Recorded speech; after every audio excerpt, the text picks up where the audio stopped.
누가복음 강의 41번째 시간 시작하겠습니다.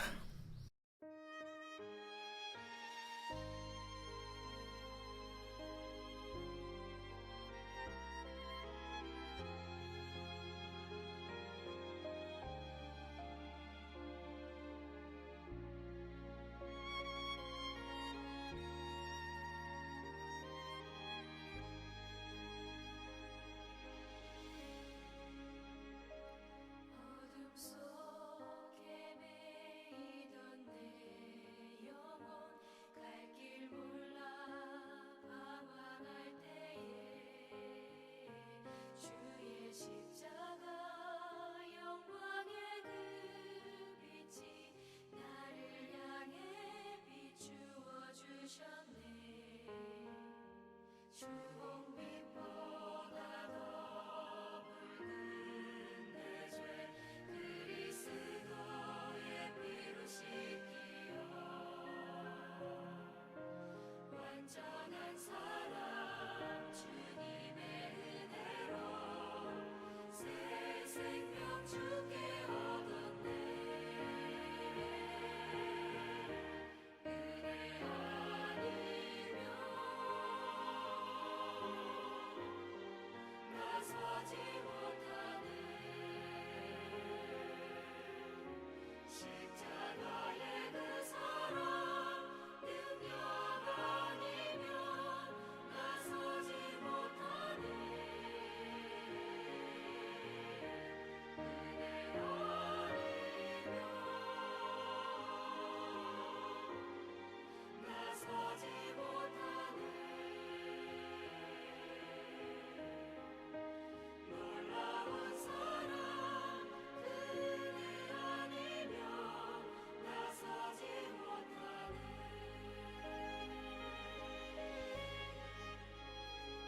나의 노력과 의지가 아닌 오직 주님의 그 뜻 안에서 외로운 자랑에 말씀하셨네. 완전하신 그 은혜로 은혜 아니면 나서지 못하네. 십자가의 그 사랑 능력 아니면 나서지 못하네. 은혜 아니면 나서지 못하네. 완전한 사랑 은혜 아니면 나서지 못하네. 이제 나 사는 것 아니요 오직 예수 내 안에 살아계시니 나의 능력 아닌 주의 능력으로 이제 주와 함께 살리라. 오직 은혜로 나 살아가리라. 십자가의 그 사랑 주의 능력으로 나는 서리라. 주의 은혜로 나 살아가리라. 십자가 사랑 그 능력으로 십자가 사랑 그 능력으로 십자가 사랑 그 능력으로 나 살리라.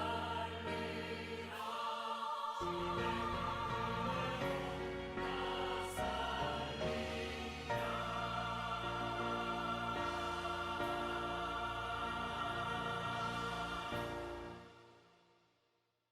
기도드리겠습니다. 주님, 우리 모두가 아버지의 은혜를 볼 수 있게 인도해 주옵소서.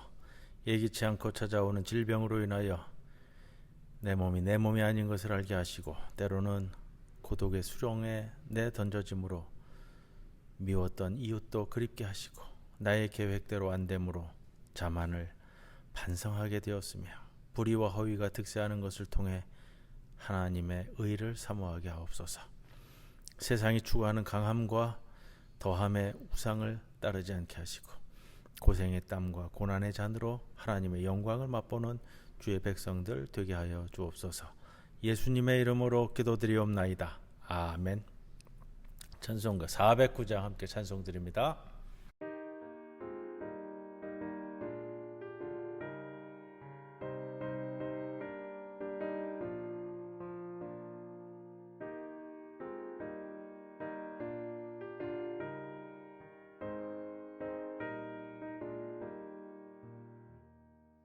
나의 기쁨은 사랑에 주님께 있사오니 나의 평안이 온전히 주로부터 나옵니다.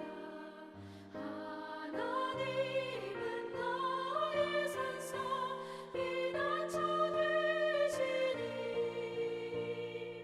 우리 모두 두려울 것 전혀 없으리라. 나의 소망은 능력에 주님께 있사오니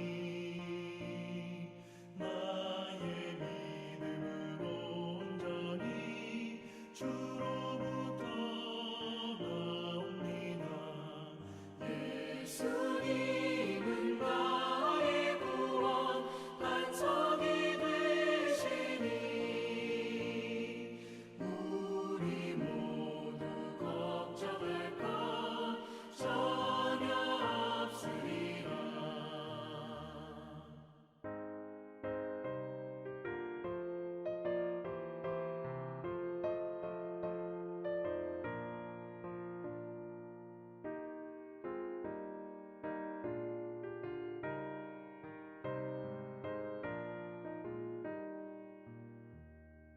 나의 영혼은 전능해 주님께 있사오니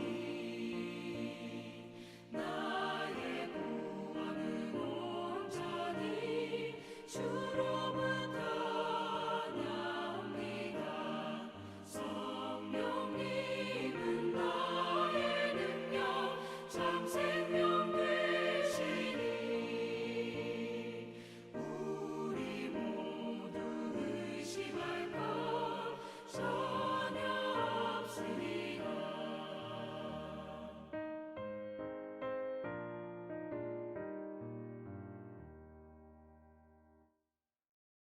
예, 오늘 누가복음 41번째 시간입니다.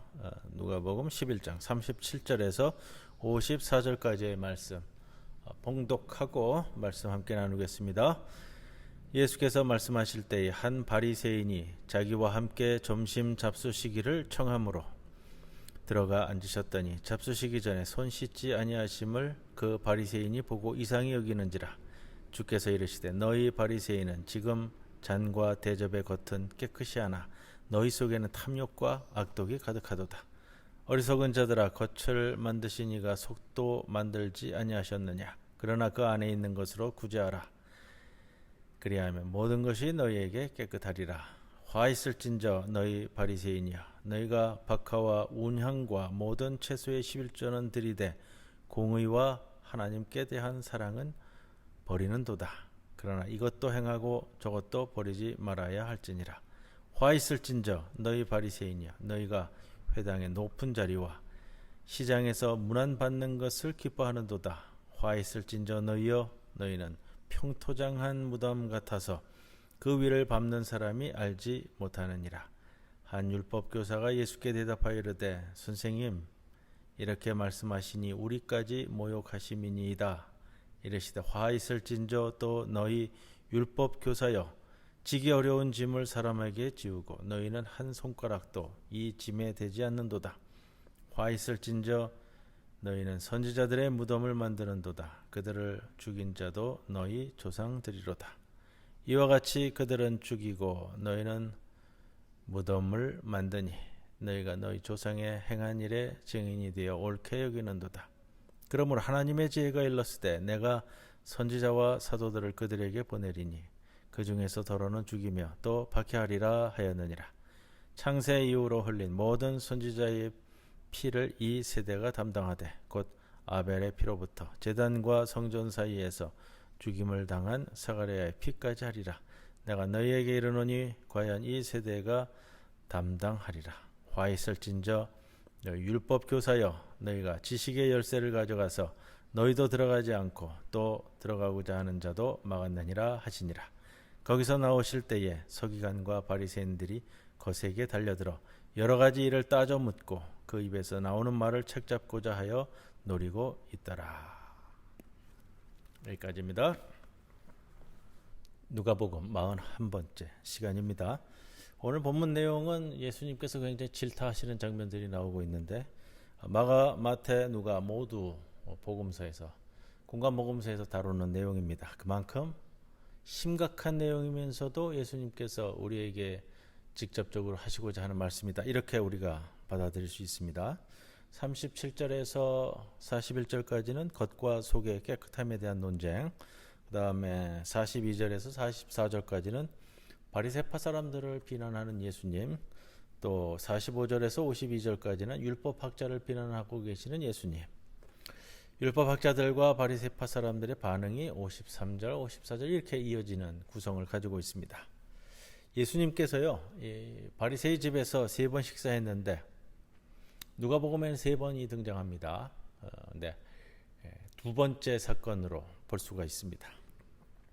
예수님을 식사에 초대할 수 있는 사람들은 과연 누구일까? 그게 왜 문제가 되냐면요, 예수님을 초청했을 때 예수님만 가시는 것이 아니에요. 예수님의 제자들과 또 예수님을 따르는 무리들이 함께 움직이기 때문에 보통 예수님 그 식솔들, 일행들을 모두 대접해야만 했을 것으로 봅니다. 또 예수님께서 제자를 포함해서 소위 말하는 식솔들을 다 데리고 우르르 식사하러 갔을 것이다, 이렇게 보기 때문에 여러 사람을 초대할 수 있는, 그래도 적어도 그 능력이 되는 사람만이 예수님을 초대했을 겁니다. 성서에 예수님을 식사에 초대한 레위 또 마르다 이런 여인이 등장하지만 예수님을 초대한 사람은 대부분 바리새파 사람들입니다.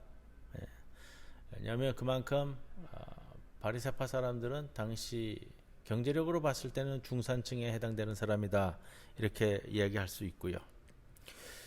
자, 바리새파 사람들이 아마 큰맘 먹고 오늘 보시면은 점심 잡수기를 초대했다, 이렇게 되어져 있습니다.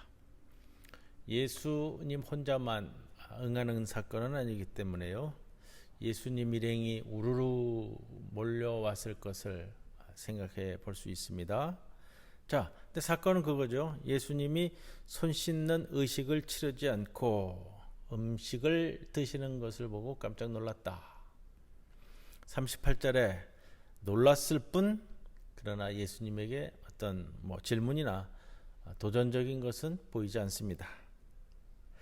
그런데도 예수님께서 39절에 보시면 불쑥 끼어들어서 식사와 어울리지 않는 이야기까지 예수님이 하십니다. 사실 모세오경 율법에 손 씻는 구절이 율법으로 되어 있는 건 없습니다. 율법은 아닌 것 같고 후대에 생긴 유대 공동체 내의 인위적인 규범으로 보입니다. 에세네파 사람들은 식사 전에 온몸을 물속에 담그는 예식을 치렀다고도 하는데 유대인들은 식사 전에 손과 발을 닦는 것만으로 만족해 했을 겁니다. 그런데 우리 예수님이 손도 씻지 않았다, 자발적으로 규범을 어기고 계시다. 왜 그랬을까? 예수님 시대에 식사 전에 손 씻는 습관이 바리새파 사람들에게 얼마나 행해졌는가 하는 것은 찾아보기 어렵습니다. 논란이 있기도 하고요. 그러나 이 식사 자리는 예수님에게 토론하는 자리이기도 했습니다. 식사할 때 밥만 먹은 것이 아니라 대화를 나누고 논쟁을 합니다. 종교개혁 시대도요, 신학적 논쟁의 대부분들이 마틴 루터에게 있어서 식사 자리는 똑같이 종교개혁 또 신학적 논쟁의 자리였습니다. 그래서 식사 자리에 나누었던 이야기들이 문집으로 나온 게 튜시레뎀 해가지고 테이블 토크예요. 종교개혁자들 또 신학생들이 찾아오면은 마당에 이제 거의 수십 개의 테이블을 깔아놓고서는 식사 시간 내내 이야기가 오고 갔다 그래요. 자, 밥 한 끼 먹기 어려운 시기가 예수님 시대입니다. 그가 식솔들을 이끌고 다니는데, 자, 그 많은 식솔들이 밥 한 끼를 해결할 수 있는 소박한 밥 한 끼다라고 볼 수는 없습니다. 그래도 바리새파 사람들이 사람을 초청한 식사였기 때문에요. 그러나 예수님은 이 대화의 논쟁에서 앞뒤가 다른, 속과 겉이 다른 바리새파 사람들의 처신을 문제 삼고 있습니다. 식사 자리에 초대받아 갔는데 식사 초대한 사람들, 그 바리새파 사람들에게 비판을 가하고 있다. 참 재미있는 모습이다. 인상적이고요. 밥 먹는 것과 논쟁하는 것은 전혀 별개의 문제다라고 여기시는 우리 주님의 강직한 모습도 볼 수가 있습니다. 밥은 밥이고 논쟁은 논쟁이다. 39절 말씀에서 바리새파 사람들이 겉은 깨끗하지만 속에는 착취와 사악이 가득하다라고 비판합니다. 이것은 하나님을 모르는 사람들의 일반적인 특징이 될 것이고요. 41절에 차라리 예수님이 이렇게 말씀하십니다. 그릇에 담긴 것을, 41절에 이런 표현이잖아요. 그 안에 있는 것으로 구제하라. 그릇 안에 담긴 것을 차라리 가난한 사람에게 나눠주라. 이런 말씀입니다. 자, 누가복음서를 함께 나누면서 제가 계속 반복해서 말씀드리는데, 누가복음서는 공관복음서 내에서도 사복음서 내에서도 가난한 자를 위한 복음서이다, 이런 말씀을 반복해서 드렸습니다. 이 일반적인 접근식이에요. 자, 종교 예식보다 가난한 사람에 대한 사랑을 강조하는 것, 가난한 사람에 대한 나눔은 사람을 도덕적으로, 윤리적으로 깨끗하게 만듭니다. 예수님의 지적은 이렇습니다. 사람의 속마음이 겉모습보다 중요하다. 사람은, 특히 가난한 사람은 그릇보다 물건보다 돈보다 더 중요하다라는 겁니다. 40절에 겉을 만드신 분이 속도 만드신 것을 모릅니까? 라는 예수님의 말씀은 예수님 시대 유대교에서 잔과 그릇의 안팎의 상태가, 안과 밖의 상태가 아무 관계 없다라는 샤마이파 랍비들, 이 샤마이파의 주장이 유행했었다고 그래요. 겉과 속이 아무 관계 없다. 잔과 그릇의 밖이 깨끗하다고 그 안도 깨끗하느냐? 그거는 별개의 문제다라는 거예요. 반대도 마찬가지입니다. 속이 깨끗하다고 바깥도 깨끗하느냐? 그거 아니라는 거예요. 예수님께서는 아마 이 샴마이파의 이야기를 알고 있었을 겁니다. 그래서 이 랍비 중에서도 이 샴마이파의 의견을 따른 셈입니다. 그렇기 때문에 이러한 표현들이 바리새파 사람들에게는 직접적으로 다가가는 말씀이 될 거고요. 그리고 42절에서 44절까지 이 비판들은 바리새파 사람들에게 해당하는 겁니다. 42절에 박하와 운양과 그 밖의 모든 채소는 10분의 1을 바치면서 라는 것에서 바리새파 사람들은 그래 11조를 바치는 것에 있어서 기꺼이 바치고 또 11조 규정을 확대 해석해서 더 많은 것을 실행하는 것이 바리새파 사람들의 자랑 가운데 하나다. 그만큼 경제력도 충분했을 것이고요. 그만큼 11조를 내리는 것에 대해서, 헌금에 내는 것에 대해서는 풍성한 마음을 가졌던 것 같습니다. 그런데 예수님께서 말씀하시는 것은 그것이 나쁘다라는 것이 아니고요. 자, 헌금이 아니라 그 이전에 정의를 행하고 하나님을 사랑하라는 말씀을 하고 싶은 겁니다. 하나님을 사랑하기 전에 이 세상에서의 정의를 실천하라. 그 정도로 정의가 중요하다라는 겁니다. 만약에 정의 실천과 하나님의 사랑이 있다고 한다면 지금도 그래요. 오늘 본문 말씀을 우리들에게 주시는 것 중에 가장 중요한 것은 그래요. 하나님 사랑이라고 얘기하면서 정의 실천은 전혀 하지 않는 것, 무의미한 것이다. 오히려 정의 실천을 통해서 하나님 사랑을 내보이라라는 겁니다.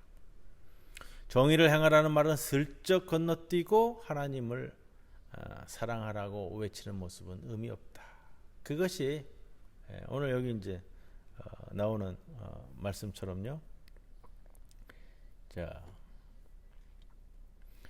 박하와 운양과 모든 채소의 11조는 드리되, 박하의 모든 채소의 11조는 내가 이것을 취득했다고 드리면서 그 뒷부분이 중요한 겁니다.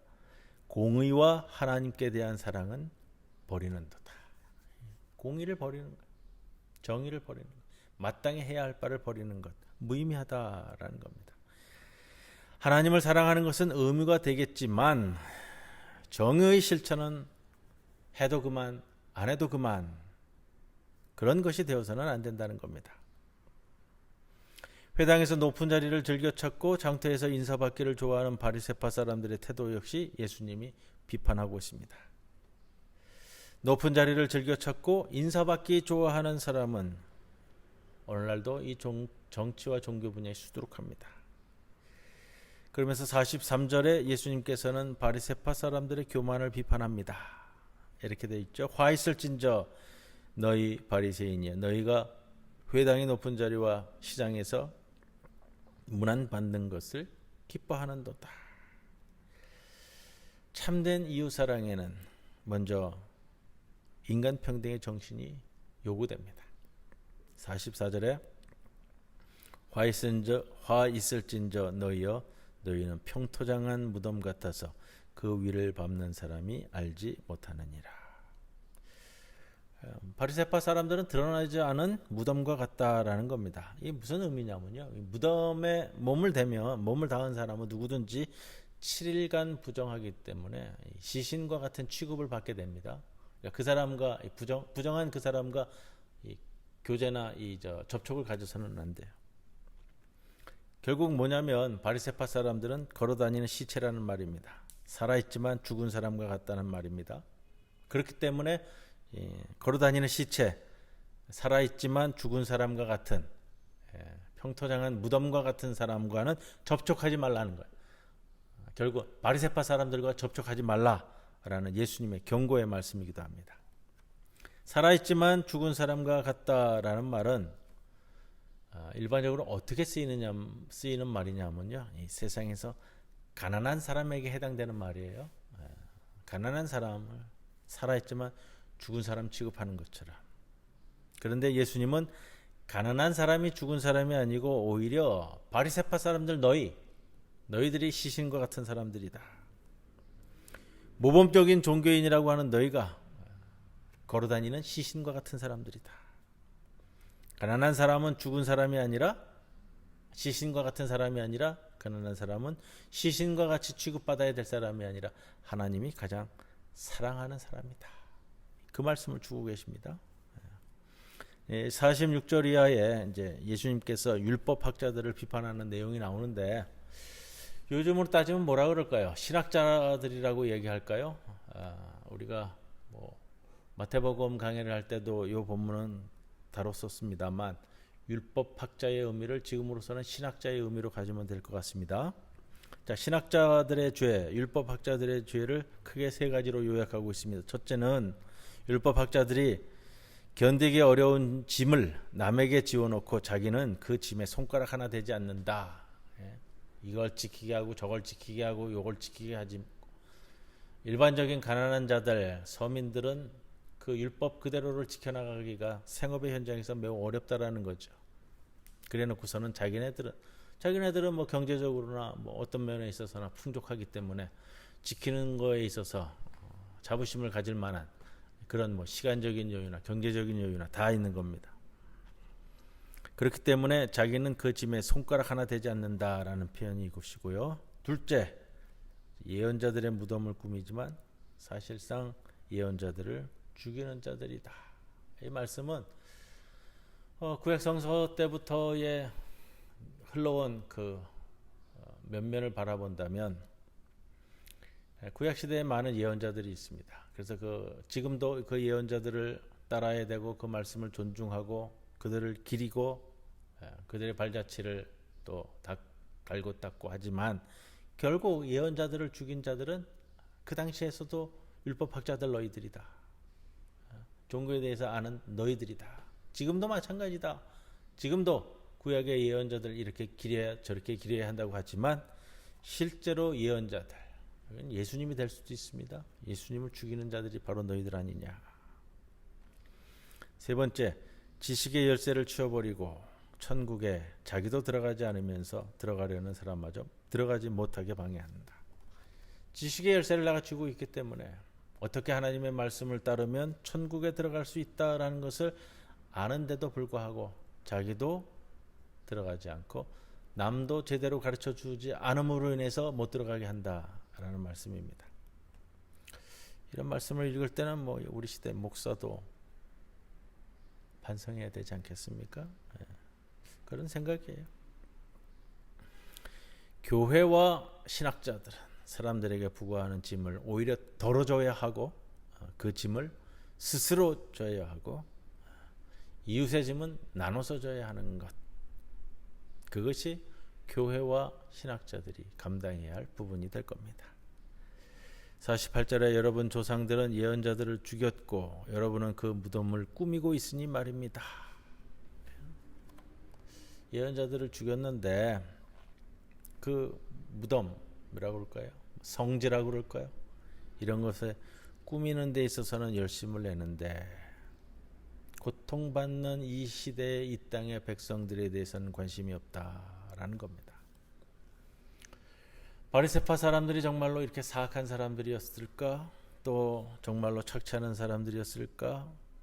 예수님이 구체적으로 이야기하지는 않습니다. 당시 문헌에도 그런 내용을 찾기는 어렵습니다.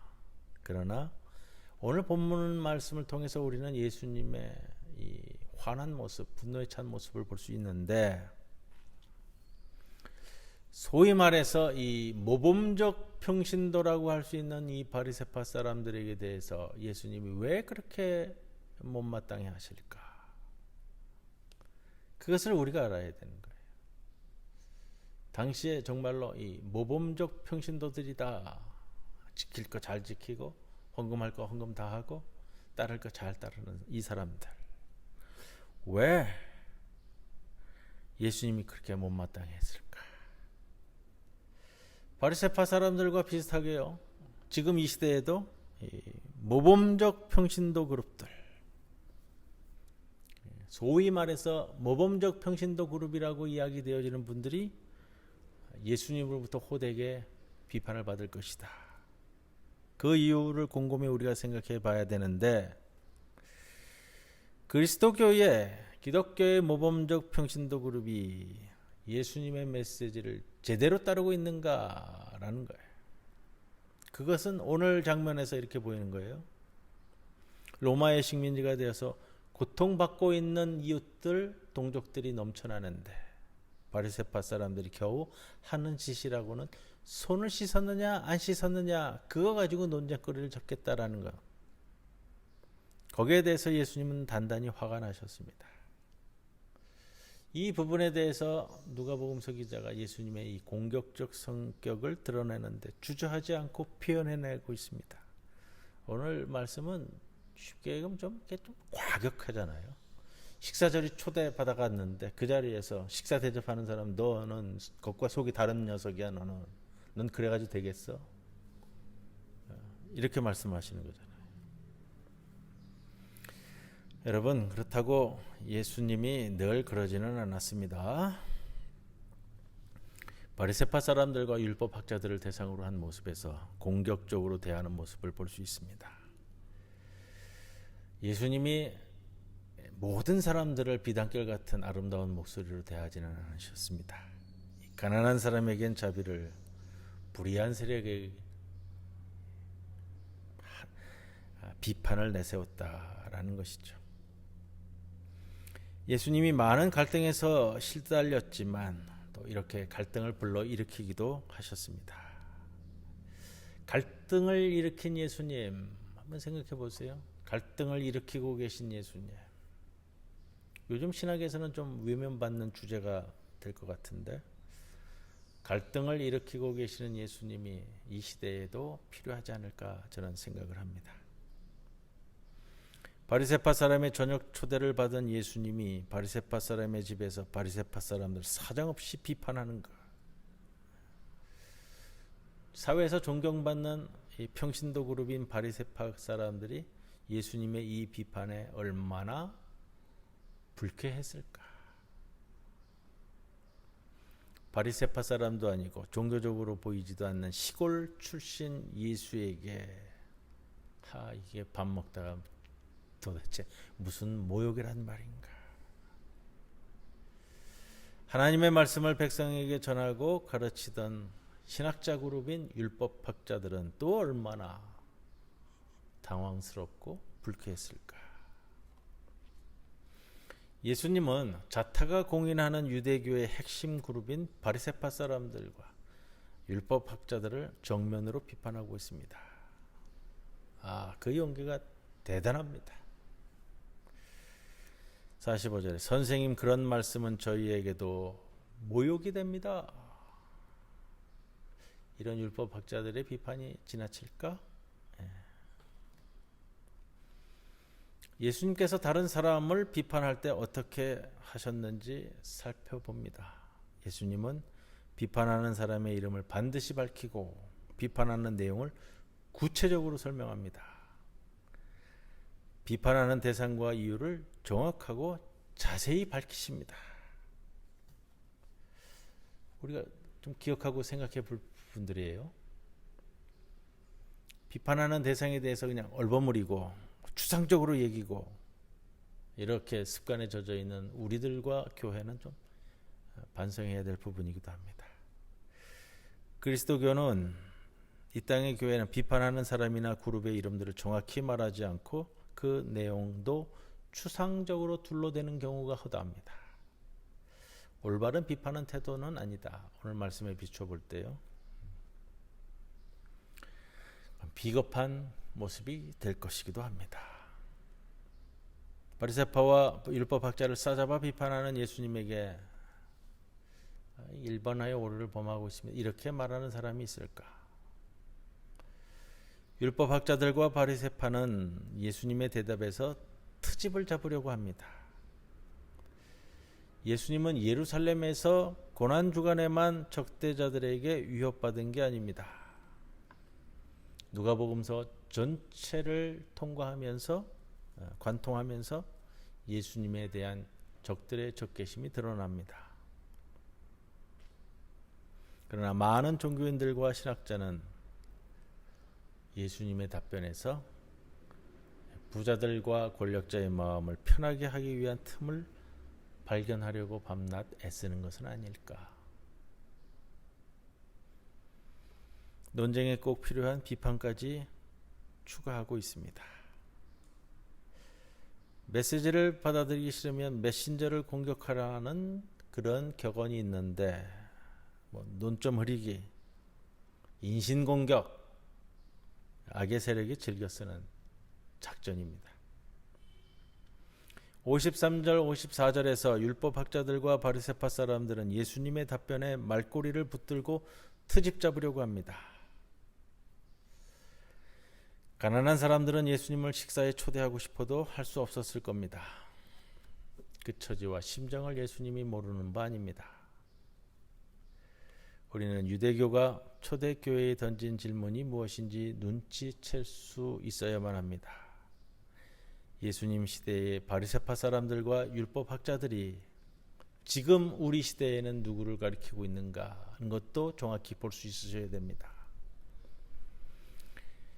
나 자신의 삶에서 어떤 점이 또 예수님의 비판에 해당될지 돌아보는 것. 여기까지 나아가는 것이 오늘 본문이 우리에게 주시는 말씀이 될 겁니다. 오늘 비판의 모습이 나에게는 어디에 해당될까 상고하시면서 묵상하시는 귀한 수요 저녁이 되기를 주님의 이름으로 간절히 기원합니다. 찬송가 414장 찬송 드립니다.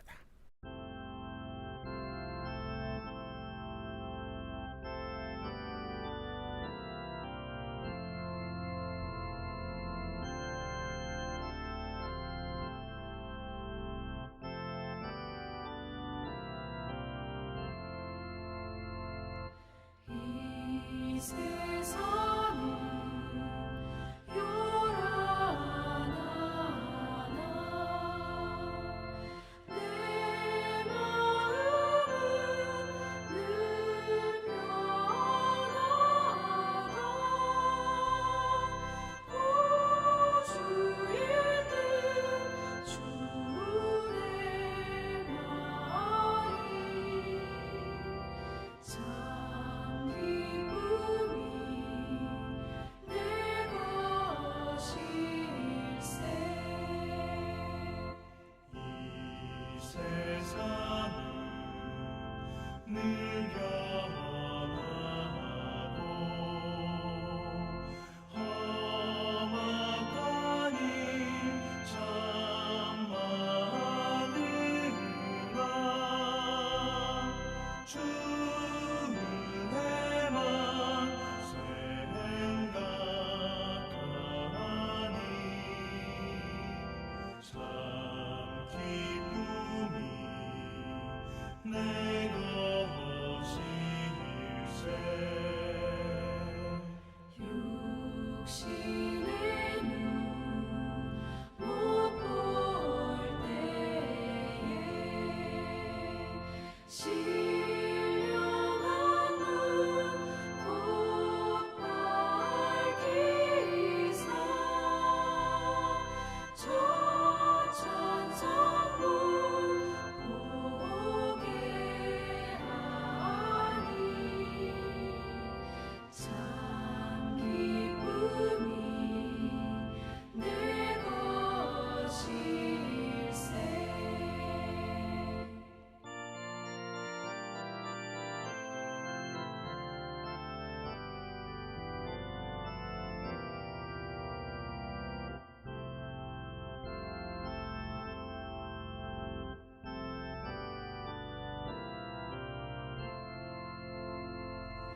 내 마음과 내 영혼이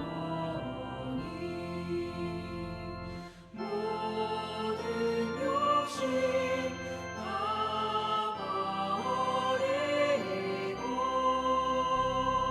주 은혜로 성결하니 참 기쁨이 내 것일세 이 육신의 복락보다 신령한 복더 좋으니 내 맘과 뜻 다하여 저 천성만 향해 가네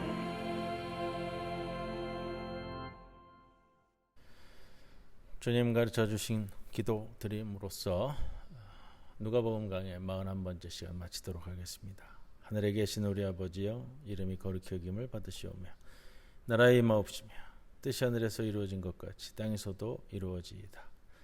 오늘날 우리에게 일용할 양식을 주시옵고 우리가 우리에게 죄 지은 자를 사하여 준 것 같이 우리 죄를 사하여 주시옵고 우리를 시험에 들게 하지 마시옵고 다만 악에서 구하시옵소서. 나라와 권세와 영광이 아버지께 영원히 있사옵나이다. 아멘.